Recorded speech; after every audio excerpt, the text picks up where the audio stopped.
Lori with Behavior Education at Spirit Keeper Equine Sanctuary. Today is Thursday, January 9th, 2020. Today I'm going to introduce you to one of the Morelia bredli in our captive behavior study. Her name is Laurel. She was hatched August 4th, 2018, and we acquired her from Mark Goyer. And she is heterozygous for stripe, but she is visually normal.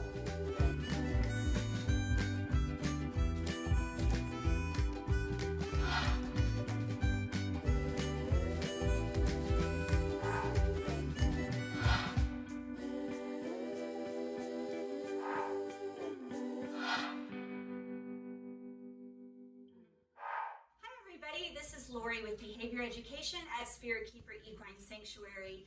Today is Thursday, January 9th, 2020. Today I'm going to introduce you to one of the bredli in our Morelia bredli captive behavior study. Her name is Laurel. Laurel was hatched August 4th, 2018. She was produced by Mark Goyer from animals he obtained from Nick Mutton. She is visually normal but heterozygous for striped. And this is a big day for her today. She has been living in a 12 by 12 by 18 terrarium, like our other 2018 Morelia bredli, or like many of them. They all started out originally in tubs when they first got here. Obviously, we had a quarantine period where they were kept in tubs, and then at some point, we moved all 10 of the 2018 Morelia bredli in our study to these 12 by 12 by 18 terrariums. We have 3 brands, but they are all the same plan. They're either Zilla, Zoomed, or Exoterra. As these animals have started to grow up, we have moved them as is appropriate into larger enclosures.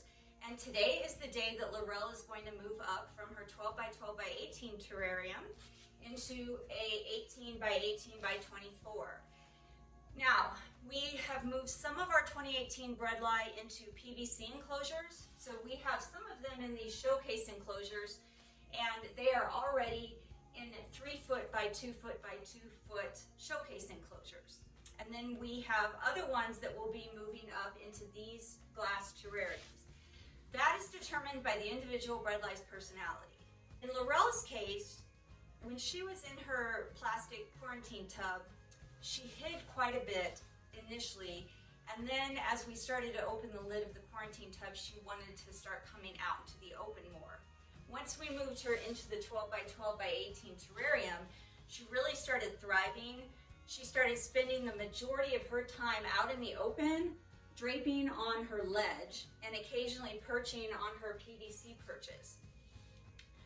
Every time that we've taken her out of the terrarium, on weeks when we aren't feeding in the terrarium, so on weeks when we would take the animals out to weigh them, to clean their terrariums, and to feed them, we would typically put them in a tub so that we can weigh them and they can wait in there. Some of them eat in there while we're cleaning. But Laurel doesn't like it when we put the lid on her temporary holding tub. She always wants to be out of the tub, moving along the side of it, moving along the table where we have the tub placed, and she really likes to explore out in the open. And that is one of the determining factors in whether she ends up in a PVC type enclosure or a glass terrarium. That's one of the criteria we look at for all of the animals when we move them up to a more permanent adult enclosure. Some of the animals obviously do better with the added security of all of the sides except the front being enclosed where they can't see out. We have a few bredli that definitely thrive in PVC enclosures that only have the glass or plexiglass front open. But then we do have a few others that are very, very restless in the PVC enclosures or in a tub where they can't see out, and who just thrive in the openness of a glass terrarium where they can see out on all sides. And Laurel is one of those that has demonstrated the characteristics to us that she will be better off in a glass terrarium than a PVC enclosure. Now she's getting a little bit big for her 12 by 12 by 18. She is a little bit longer than some of the other 2018 bredli we have left in the small terrariums, and she's definitely heavier. So she's almost 200 grams, and I don't know what length she is. I just know that when she's out exploring, she really stretches out, and she can stretch out the length of this table, which is at least, I would say it's at least 3 feet. and I want her to have more space to move around. But she is still participating in the study, and we try to keep all of the enclosures as similar as possible. Now, we are tracking just simple behaviors in the study, nothing complicated.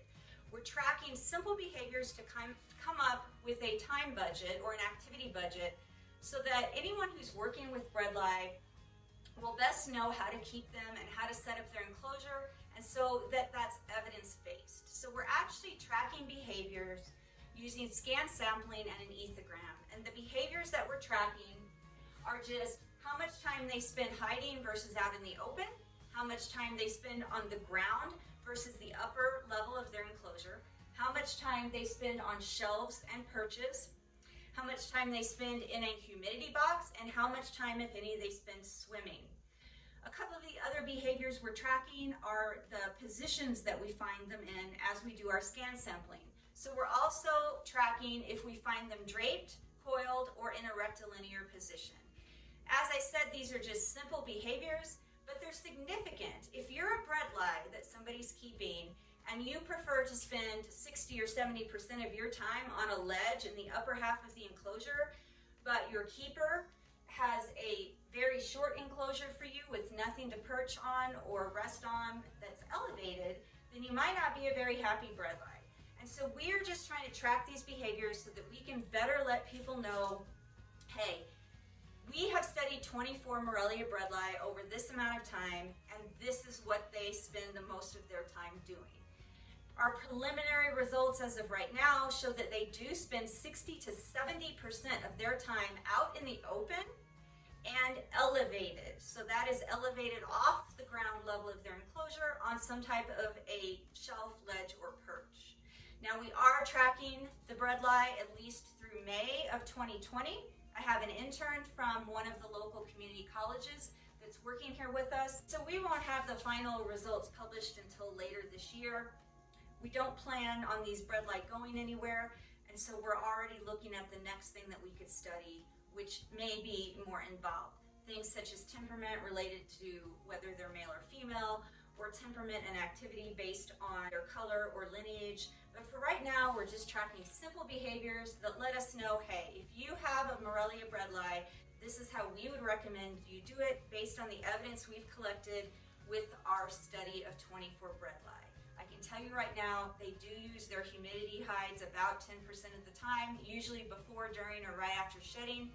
And they do spend the majority of their time visible out in the open and perched or elevated on some type of a ledge or perch. And quite frankly, those are some of the things that I love about this species.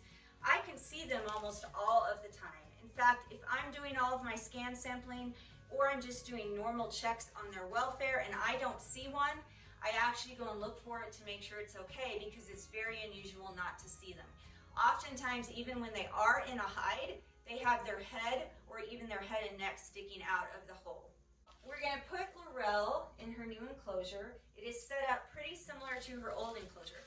This was her old enclosure, the one right here on the end. And each of these enclosures has a ledge on it, 2 PVC perches, a humidity hide, a water dish, a paper towel or a toilet tissue roll. Each one has a black plastic hide that the animal can't see out of. Each one has a coconut hide, one of those brown half coconut hides for the animals. And then each one has a humidity hide as well as a clear plastic hide that they can hide in and be up against the sides but still see out of. I've put all of those same things in her new enclosure. They also have some plastic fake foliage in the enclosures, and so I've transferred all of her old items to this new enclosure, as well as a few new ones. So instead of just one ledge, she now has 2. She has a larger humidity hide and a larger clear plastic hide. She still has her coconut hide in here. She still has her old black plastic hide, her old water dish, and then I've added a wooden hide for her, as well as just a rock if she wants to rub up against it when she's shedding and such. And then I've put a large water dish in here that has open space underneath that she can get under and also uses a hide if she wants to, or she can swim in it. And then she has her paper towel roll So she has some extra things that she didn't have in her old enclosure. She has all of this very, very exact same things, but then I've added additional things as well, just since it's a little bit bigger enclosure for her. So we are going to see what she thinks of this, if she even wants to go in it. I didn't wash any of her old enclosure furnishings. I just wiped them off by hand and stuck them in here because I wanted to make sure she had familiar smells inside. So some of the items are going to smell very new to her because they are new, but her old items that I put in here should smell like her because I didn't wash them or clean them or disinfect them. I just put them in here as they were. I even took the used paper towel out of one of her old hides and I put it in here in one of her new hides. It wasn't soiled or anything. It was just well used, so it should have her scent on it. She'll be able to stretch her body out more in this enclosure, and she will just have more environmental complexity in this enclosure than she did in the other one. Not that the other animals that we haven't moved have any less environmental complexity, it's just that they're still a smaller size, and the items that we have in their enclosures are suiting them just fine right now. They each still have a ledge, 2 PVC perches, a humidity hide, a clear plastic hide, a half-shell coconut hide, a black plastic hide that they can't see out of, and a paper towel or toilet tissue roll. They all have that, and she has all that. She just has some extra items in here as well, like an extra large water dish if she wanted to swim, and some extra hides that she didn't have in the other one, and then we've upped the size of her humidity hide for her.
Thanks for watching. This has been Lori with Behavior Education at Spirit Keeper Equine Sanctuary. This has been one of our brilliant bredli, Laurel, who's part of our Morelia bredli captive behavior study, which is going on at least through May of 2020. We hope that you will follow us on YouTube and that you will follow what's going on with the study both on Facebook and on our website at behavioreducation.org. Thank you so much for watching. And until next time, everybody, please remember to be kind and love your animals.